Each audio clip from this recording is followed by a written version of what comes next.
je vais présenter, c'est l'approfondissement de l'article de recherche que j'avais rendu dans le cadre du cours Recherche actuelle en cinéma. Et je liais l'effacement des femmes enceintes de l'histoire officielle de la Shoah ou des guerres occidentales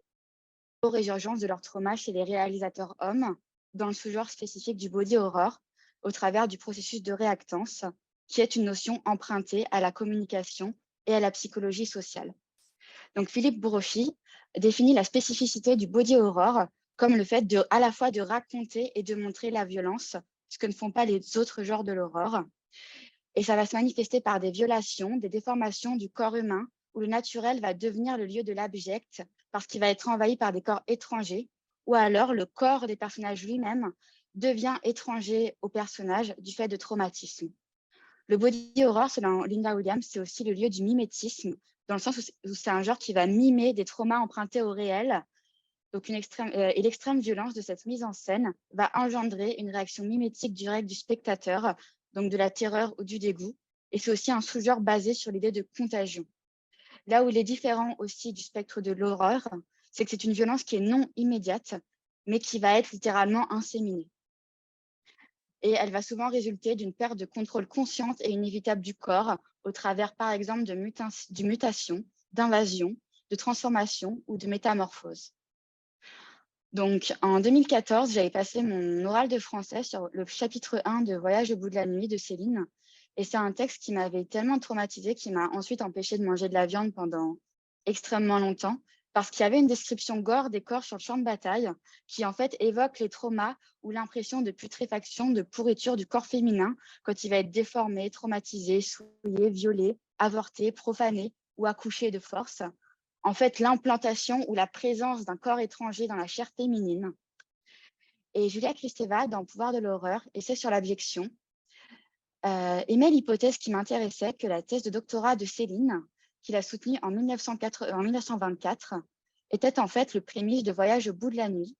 dans la mesure où il décrit les travaux et le parcours tragique de Semmelweis, qui est un médecin hongrois qui avait découvert que la fièvre puerpérale, une maladie infectieuse survenant après l'accouchement et provoquant de fortes fièvres, voire des septicémies mortelles, aurait pu être évité si les médecins accouchant les femmes se lavaient les mains après avoir disséqué des cadavres. Et sa vocation personnelle lui est venue justement après le trauma de sa première dissection et le spectacle d'une patiente préalablement décédée de fièvre puerpérale. Donc, on voit cette transmission mimétique du trauma de la patiente à Semmelweis, puis de Semmelweis à Céline, puis éventuellement de Céline à moi ou à Nelly Arcan, comme je vais en parler ensuite. Et l'identification de Céline au génie incompris de Semmelweis, puisque ce dernier va mourir seul et interné, et d'une septicémie, va lui faire considérer les femmes comme responsables de la descente aux enfers de ce dernier, à savoir le comble de l'abject. Donc, Kristeva va beaucoup plus loin dans cette analyse de Céline, puisqu'elle considère également que son antisémitisme est en fait une extension de sa misogynie, puisque les Juifs incarneraient le féminin ultime, l'ambivalence entre la frontière entre le soi et l'autre. Et en fait, ce dégoût des femmes enceintes, souillées, etc., va se traduire dans la perception du champ de bataille par Bardamu, le héros de Céline dans Voyage au bout de la nuit, avec cette citation, par exemple, « Le cavalier n'a plus sa tête, rien qu'une ouverture au-dessus du cou, avec du sang dedans, qui mijote en glouglou comme de la confiture dans la marmite. Le colonel a son ventre ouvert, il en fait une sale grimace, toutes ces viandes saignent énormément ensemble. » Donc, ça peut à la fois évoquer les césariennes, les femmes enceintes ou en putréfaction infectieuse, le cadavre qui a traumatisé Semmelweis, le corps féminin en plein accouchement, les menstruations, l'avortement, la putréfaction. En fait, la vie abjecte qui va naître dans la mort, et notamment dans des situations où les gens ne sont pas censés naître. Et ce qui est intéressant par rapport à cet exemple, c'est que Nelly Arcan va sciemment le parodier dans Folle pour décrire son avortement quelques mois avant son faux suicide, qui va précéder son vrai suicide, où elle va parler donc, du travail de l'accouchement et elle va comparer le corps qu'elle va avorter, qu'elle va garder dans un pot de confiture, en fait, à des viandes qui vont mijoter, qui vont faisander tout ensemble, ce qui va être complètement l'image de Céline. Et elle va le reconnaître quelques pages plus tard, justement, faisant un clin d'œil à Céline, que son ancien amant aimait énormément. On retrouve également donc, du coup, cette notion de travail procédurier qui va obséder le Bardamu à la guerre, qui va être le travail de la guerre, va être le travail de l'accouchement également, mais également la sensation de l'accouchement, qui est une sensation qui peut être traumatique dans la mesure où les femmes, elles vont être finalement maintenues pour pouvoir accoucher, et ce qui va s'évoquer par rapport à la sensation du bruit chez Bardamu, les bras et les jambes qui tremblent comme si quelqu'un vous les secouait de par derrière. Donc, si le cas de Céline efface les corps féminins de la guerre, il les transpose en matrice, en poumon de ses œuvres, et en faisant le poumon de ses œuvres, c'est-à-dire que la guerre finalement est une métaphore de femmes qui accouchent, il va effacer paradoxalement les vraies femmes, parce que la guerre est une affaire d'hommes, comme dit Kluger, donc, qui était une rescapée de la Shoah, dans son livre Fuite témoigner. Donc, il n'y a pas de mémoire de femmes enceintes dans les camps, dans les prisons, sur les champs de bataille, dans les famines, dans les crimes de masse. Mais paradoxalement, elles vont être accusées de collaboration, elles vont être tendues, déportées, donc également déportées au goulag, etc., par les Russes à la Libération. Et le corps va être absent parce qu'il est abject, donc l'abjection de Céline, monstrueux, parce que les femmes vont être accusées de collaboration ou d'autres choses du même type, ou faible, parce que comme le précise Arcan, en fait, un corps féminin enceinte est un corps immobilisé par la grossesse, donc il ne peut pas survivre à la guerre. Kluger dit également du langage, donc de la transmission de l'histoire, qu'il sert les hommes dans la mesure où il met la honte de la victime au service du bourreau. Les torturés et les violés ont en commun le fait que le temps ne balaye pas ce qui leur est arrivé et que, contrairement à ceux qui ont souffert d'un accident ou d'une maladie, elles doivent toute leur vie trouver le moyen de vivre avec ce qui leur a été infligé. En 1966, Jacques Brem développe la théorie de la réactance, qui se base sur l'idée que les personnes contraintes d'adopter un certain comportement peuvent, consciemment ou non, adopter le comportement opposé à celui souhaité. L'exemple le plus courant de genre de manifestation, en fait, ça va être l'usage des drogues dans les pays où les drogues ne sont pas légalisées. Et du coup, je voudrais conclure cette intervention avec deux études de cas. La première, ça va être Polanski, et la deuxième Cronenberg. Donc, chez Polanski, je voudrais étudier le cas spécifique de Rosemary's Baby, où en fait, l'héroïne, pendant sa grossesse, elle va connaître une sorte de décharnement physique et une sorte de folie qui va évoquer la famine traversée par le cinéaste dans les ghettos de Cracovie, parce qu'il s'est retrouvé livré à lui-même sous-alimenté à 9 ans pendant que sa famille était déportée. Et sa mère et sa grand-mère qui étaient enceintes, enfin sa grand-mère et sa mère qui étaient enceintes de 4 mois, ont été gazées à Auschwitz en 1943. Donc en fait, on observe une juxtaposition du trauma maternel au trauma personnel de Polanski. On peut également retrouver de nombreux motifs qui peuvent évoquer ce traumatisme de la grossesse tel qu'il se manifeste chez un homme, par exemple, cette paranoïa grandissante d'une femme piégée dans un appartement qui tente de protéger son enfant en se cachant de ses voisins, donc ce qui évoque les tracts, ou le maintien et l'enfermement par les membres du coven de l'héroïne, ce qui fait écho à l'arrestation en fait, des Juifs, puis la fausse couche de l'héroïne qu'elle va nier tout au long du récit, qui fait également écho finalement à la non-naissance de l'enfant de la mère de Polanski, et qui pour moi est un très bon exemple de catharsis masculin d'un trauma féminin. Alors, ce qu'il faut savoir, là je vais prendre le cas spécifique de Cronenberg, mais en fait, le body horror est un genre dont il est très dur de retracer l'histoire de ses réalisateurs, parce que la plupart sont issus en fait de pays, enfin,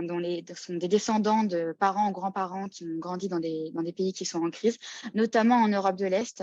ou notamment des communautés juives d'Europe et d'Europe de l'Est. Donc, le cas de Cronenberg, ça va être la Lituanie, mais j'ai aussi trouvé des cas qui sont liés à la Russie, qui sont liés à l'Ukraine, qui sont liés aussi à, du coup, tout ce qui va être Pologne, etc. Et en fait, c'est très dur de retracer une histoire qui a partiellement été effacée. Donc, les gens eux-mêmes ne peuvent pas la retracer.